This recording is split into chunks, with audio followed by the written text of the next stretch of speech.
నిజాంకి వ్యతిరేకంగా ఏదైతే దొరలు పెద్దంతారు విపరీతంగా ఇబ్బంది పెడుతుంటే ఆ రోజు ఒక నిరుపేద కుటుంబంలో పుట్టినటువంటి నల్లగొండ గడ్డలు పుట్టినటువంటి చాకలి ఐలమ్మ ఇది దౌర్జన్యం, ఇది అక్రమమని ఆ రోజు నిజాంకి వ్యతిరేకంగా ఈ అక్రమాలను వేసించి తన యొక్క భూమిని ఏదైతే దేశ్ముఖులు దొరలు తన భూమిని లాక్కుంటే విరోచితంగా పోరాటం చేసిన గొప్ప తెలంగాణ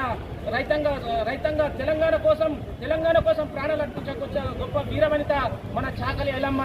ఈరోజు చరిత్ర మనం అందరము మహాత్మా గాంధీ గురించి మాట్లాడతాము, షాజహాన్ గురించి మాట్లాడతాము, కానీ మన గడ్డ మీద ఉన్నటువంటి అనేక మంది ఈరోజు దొడ్డి కుమరయ్య కావచ్చు, చాకలి ఐలమ్మ కావచ్చు, బందకి కావచ్చు, షేక్ బందకి కావచ్చు, వీళ్ళందరూ తెలంగాణ ప్రజల కోసం చివరి వరకు పోరాటం చేసి వీరమరణం పొందిన నాయకులు. అందులో భాగంగానే ఈ రోజు మన ప్రభుత్వం గుర్తించింది. ఈ రోజు మహిళలకు ఒక ప్రాధాన్యత ఇవ్వాలి. మహిళా యూనివర్సిటీ పేరు మీద ఈరోజు కోటి ఉమెన్స్ కాలేజ్ ఉన్నటువంటి కళాశాలకు చాకలి ఐలమ్మ పేరు పెడితేనే సార్థకత మన ఆలోచన చేసిన ప్రభుత్వానికి, ముఖ్యంగా ఈ రాష్ట్ర ముఖ్యమంత్రి రేవంత్ రెడ్డి గారికి, బట్టి విక్రమార్క గారికి, కేబినెట్ గారికి మేము ఈ మహిళా లోకం తరఫున